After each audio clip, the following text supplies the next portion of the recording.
how he has dreams and then interprets dreams, and his dreams sometimes get him in trouble. And we're going to kind of continue in the story today by looking at Genesis 37, 17 through 28. Hear now the reading of God's holy word. The man said, "They have gone away, for I heard them say, 'Let us go to Dothan.' So Joseph went after his brothers and found them at Dothan. They saw him from a distance, and before he came near to them, they conspired to kill him. They said to one another, 'Here comes this dreamer. Come now, let us kill him and throw him into one of the pits. Then we shall say a wild animal has devoured him, and we shall see what will become of his dreams.' But when Reuben heard it, he delivered him out of their hands, saying, 'Let us not take his life.' Reuben said to them, 'Shed no blood, throw him into this pit here in the wilderness, but lay no hand on him.' He said this that he might rescue him out of their hand and restore him to his father. So when Joseph came to his brothers, they stripped him of his robe, the long robe with sleeves that he wore, and they took him and threw him into a pit. The pit was empty, and there was no water in it. Then they sat down to eat, and looking up, they saw a caravan of Ishmaelites coming from Gilead, with their camels carrying gum, balm, and resin on their way to carry it down to Egypt. Then Judah said to his brothers, 'What profit is it if we kill our brother and conceal his blood?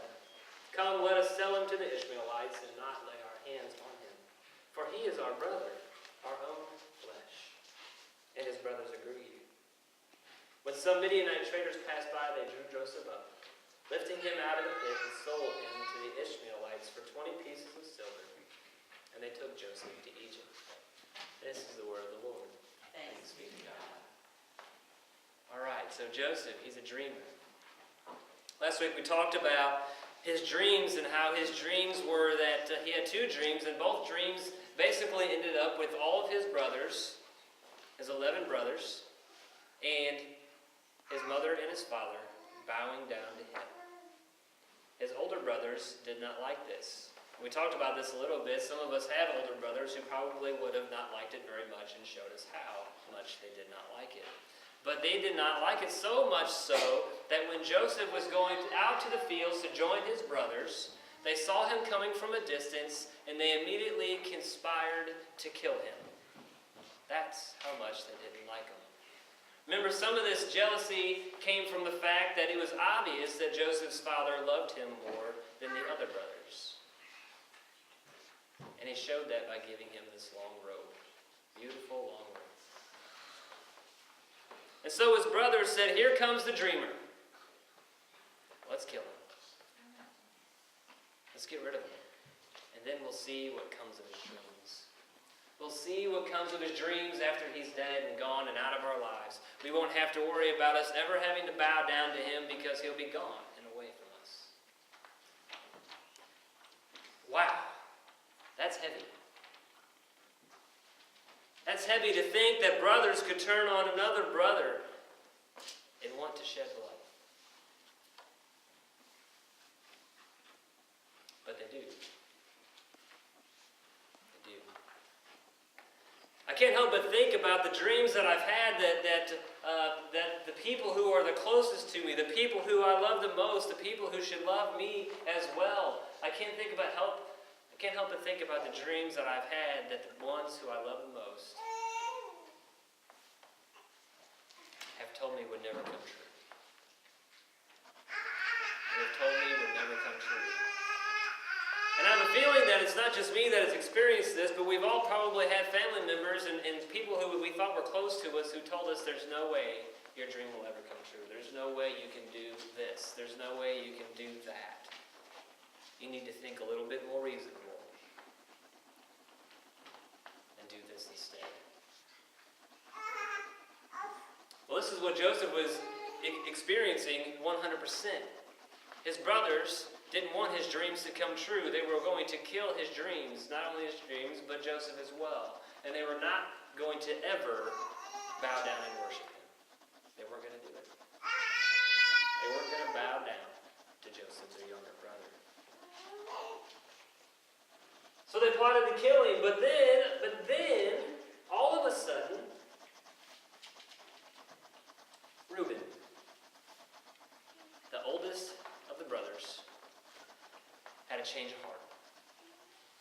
said, you know what, guys?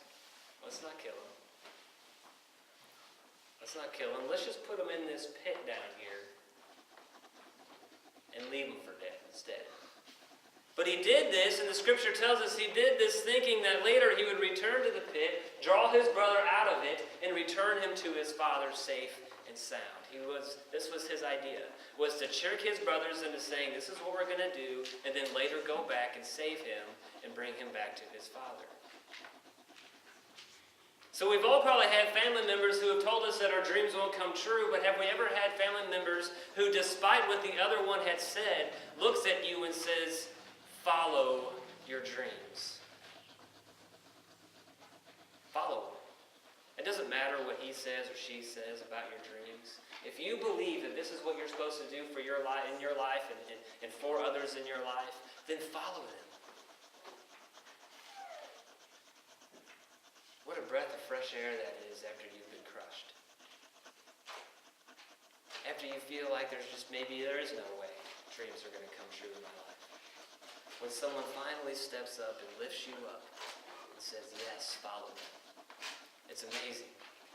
Reuben had a great change of heart. He did not want to see his brother dead. He knew how much it would tear his mother and his father up, even though his other brothers were so jealous with rage.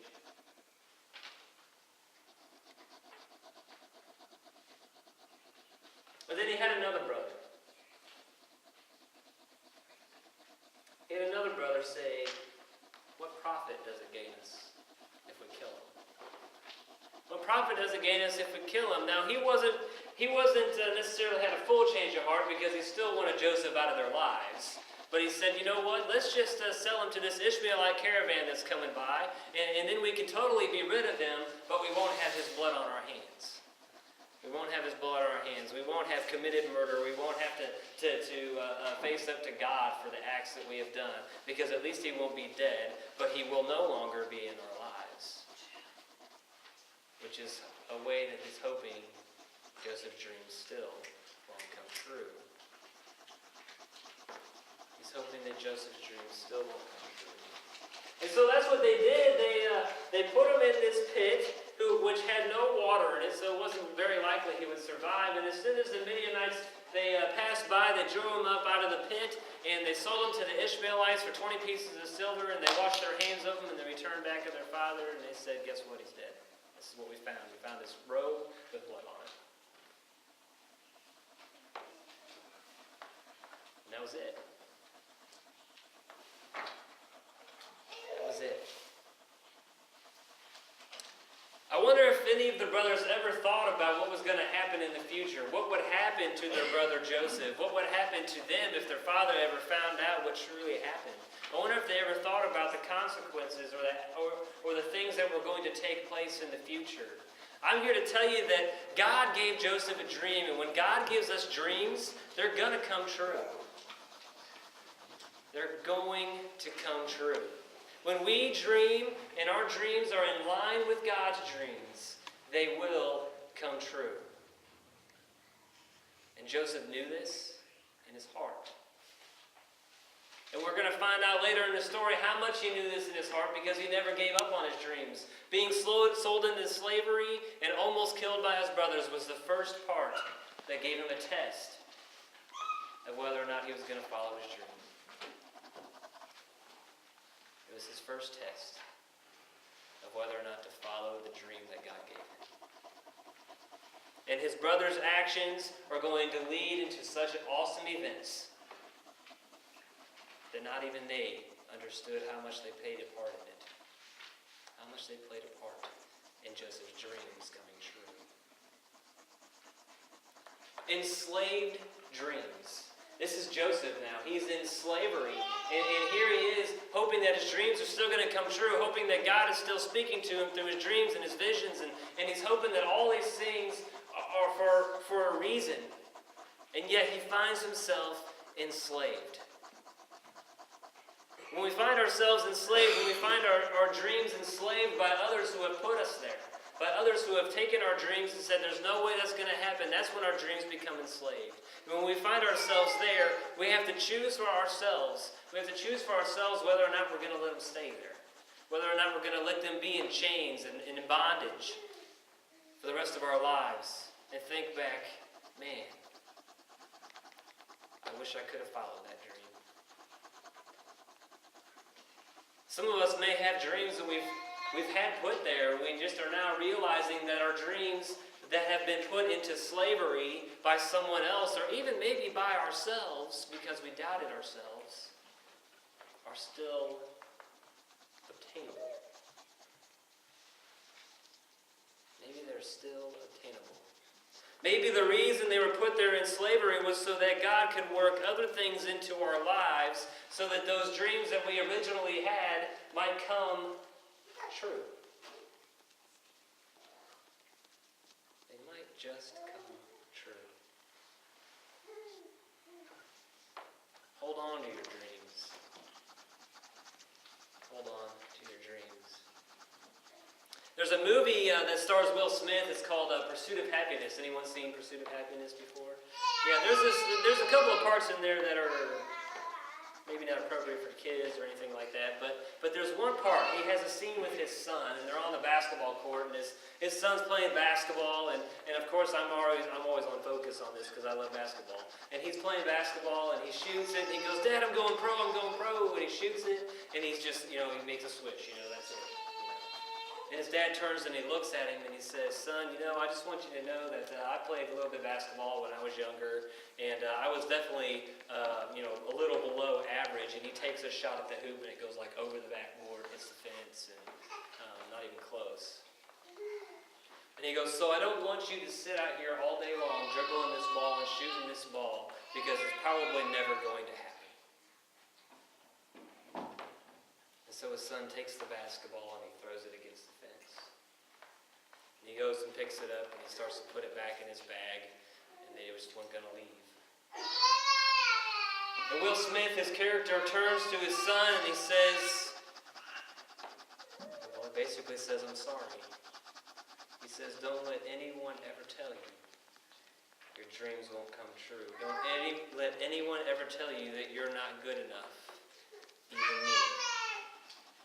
If you want something bad enough, go get it."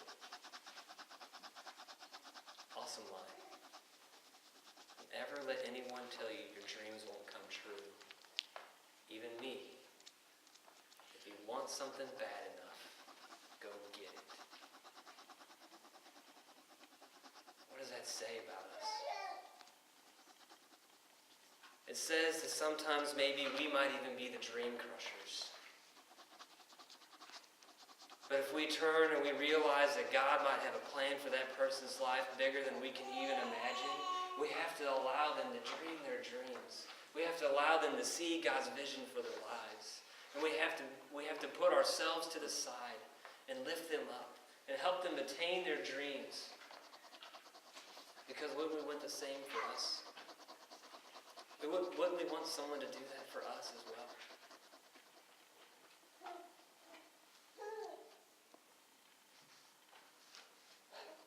We just came off of a pretty big holiday, Martin Luther King Day. We all know that he had a dream. And there were many people who tried to crush that dream. And that dream came true. The dream came true. I can't help but think that God put that dream in Martin Luther King's mind. And he put it in the mind of a lot of others who wanted to follow that same dream, to see us all become equal, to see us all begin to love one another. Because God is love. And when we allow his dreams space, and we allow his dreams to ferment, and we allow his dreams to start taking over our lives, big things happen. They do. Big things happen. So let us not be afraid to dream. Let us not let our dreams live in slavery, let us not let our dreams be enslaved by others or by ourselves, but let our dreams be broken free of those chains, and let our dreams never even begin to see the inside of a jail cell. Because when we dream what God dreams, no jail cell can hold them. Because He is more powerful.